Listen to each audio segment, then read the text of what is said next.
Assalamu alaikum students. Welcome in history class. Today we will discuss British education policy in India. इसमें सबसे पहले हम देखेंगे कि हमारे ऑब्जेक्टिव्स क्या क्या हैं आज के, और उसके बाद इसमें जो लेसन है इसमें हमने क्या क्या पढ़ना है।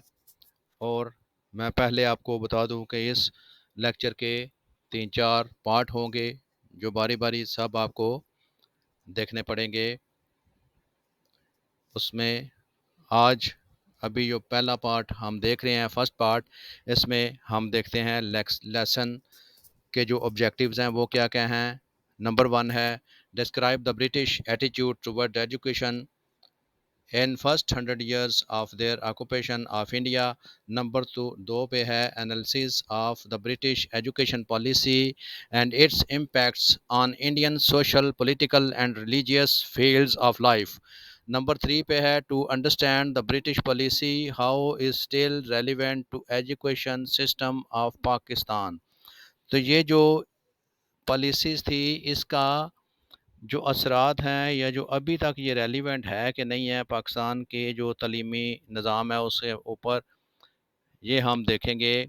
और इसके असरात क्या क्या हैं पाकिस्तान की सोसाइटी के ऊपर, ये भी देखेंगे, या पाकिस्तान का जो एजुकेशन सिस्टम है उसके ऊपर। ये 3 हैं। इसमें ये लेक्चर जो हैं इनको सुनने के बाद आप इस काबिल हो जाएंगे कि आप डिस्क्राइब कर सकें British attitude towards education in first 100 years।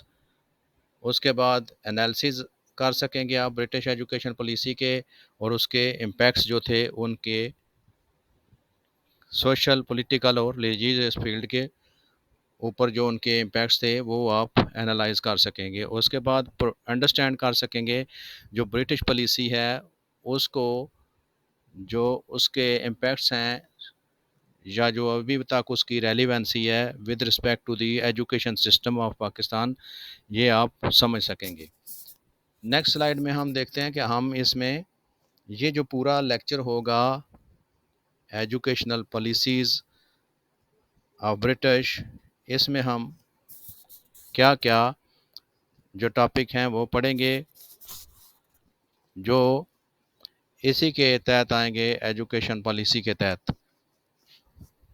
Number 1 पे है एजुकेशन बिफोर ब्रिटिश रूल, यानी कि हिंदुस्तान के अंदर ये जो ब्रिटिश थे उनके आने से पहले कौन सा निज़ाम था तालीम का। इसके नंबर 2 पे आएगा education in first 100 years of British rule. तो ब्रिटिश रूल जो था थ्रू ईस्ट इंडिया कंपनी, उसमें जो 100 years थे शुरू वाले, उसमें जो एजुकेशन थी वो, उसमें क्या रोल था ब्रिटिश का। इसके बाद ब्रिटिश एजुकेशन पॉलिसी, जो ब्रिटिश एजुकेशन पॉलिसी थी वो क्या थी, उसमें हम 3-4 चीज़ें देखेंगे। नंबर 1 है चार्टर एक्ट ऑफ 1813। नंबर 2, उसके बाद ये सारी चीज़ें ब्रिटिश एजुकेशन पॉलिसी का ही पार्ट हैं, ये कोई अलग चीज़ अलग नहीं है सारे जो हम अभी नाम ले रहे हैं। Charter act of 1813, Lord Macaulay's minute, Wood dispatch, ये 3 चीज़ें हैं जो पॉलिसी डॉक्यूमेंट्स थे। ये सारे ये पॉलिसीज़ थी एजुकेशन की जो ब्रिटिश गवर्नमेंट ने दी थी उस वक़्त। और इसके बाद नंबर 7 पे आ जाता है इम्पैक्ट्स ऑन सोसाइटी ऑफ सब कॉन्टिनेंट और impacts on educations of Pakistan. जो पाकिस्तान की एजुकेशन है उसके ऊपर इम्पैक्ट्स, और जो बरे सगीर था उस वक़्त का उसके ऊपर जो एजुकेशन की इम्पैक्ट्स हुए थे वेस्टर्न एजुकेशन के, वो हम पढ़ेंगे। तो ये 8 चीज़ें हैं। इसके लिए हम अलग अलग लेक्चर्स बनाएंगे।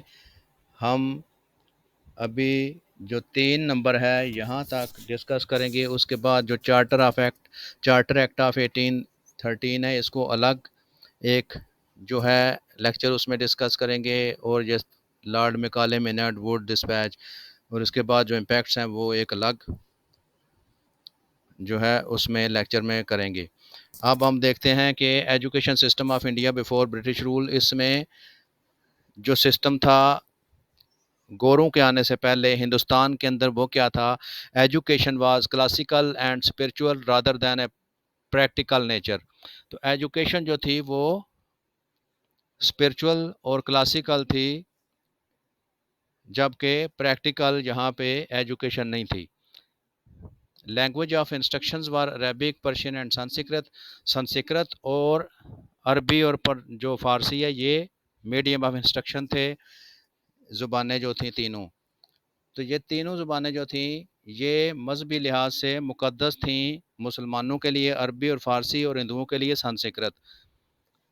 تو یہ ان کا ہندوؤں کا جتنا بھی لٹریچر تھا وہ سنسکرت میں تھا، اور مسلمانوں کا زیادہ تر لٹریچر جو تھا عربی اور فارسی میں تھا. عربی میں قرآن پاک اور جتنے حدیث مبارکہ تھیں وہ ساری کی سارا لٹریچر جو تھا وہ عربی میں تھا، اور باقی جو صوفیزم کا یا اس طرح کے جو لٹریچر تھے زیادہ تر وہ پرشیا کے اندر تھے.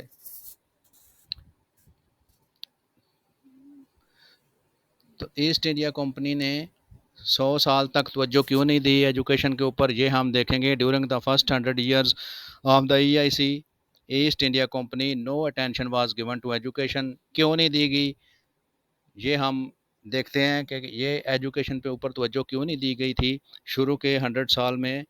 تو یہ جواب آتا ہے yes it was the time of transition and at any time people of India may revolt and expel the EIC from India. Due to this all the Britishers came to India just for looting and becoming rich within a few days.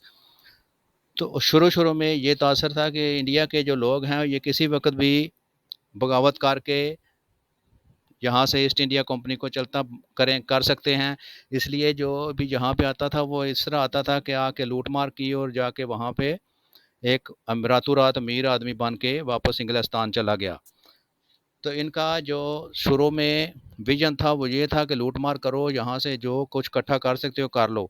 لیکن جیسے جیسے یہاں پہ ان کے قدم جمتے گئے یہ انہوں نے اپنا راج جو ہے وہ اس کو مضبوط کرنے کے لیے، جو اپنے انٹرسٹ سے ان کو سیف گارڈ کرنے کے لیے یہاں پہ ایک اپنا ایجوکیشن کا سسٹم بنانے کا سوچا. تو وہ دیکھتے ہیں کہ وہ سسٹم کیا تھا جو شروع میں اڈاپٹ کیا گیا تھا. اس میں جو ہے وہ زور دیا گیا تھا جو ماڈرن ایجوکیشن ہے اس کے اوپر. اس کے بعد جو ایجوکیشنل پالیسیز تھی وہ شیپ کی گئی تھیں اپنے کلونیل انٹرسٹ کو مد نظر رکھتے ہوئے انڈیا کے اندر.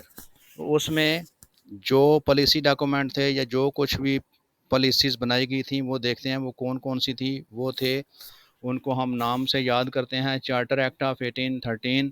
اس کے بعد Lord Macaulay's minute 1836 to 37، Wood's dispatch of 1854، اور ایک بنایا گیا تھا ہنٹر کمیشن آف 1882 جس کا کام تھا کہ 1854 کا جو ووڈز ڈسپیچ تھا اس کو ریویو کرنا اور اس کی جو ایولیوشن کرنا کہ وہ کس قدر اس نے اچیومنٹ حاصل کی ہیں.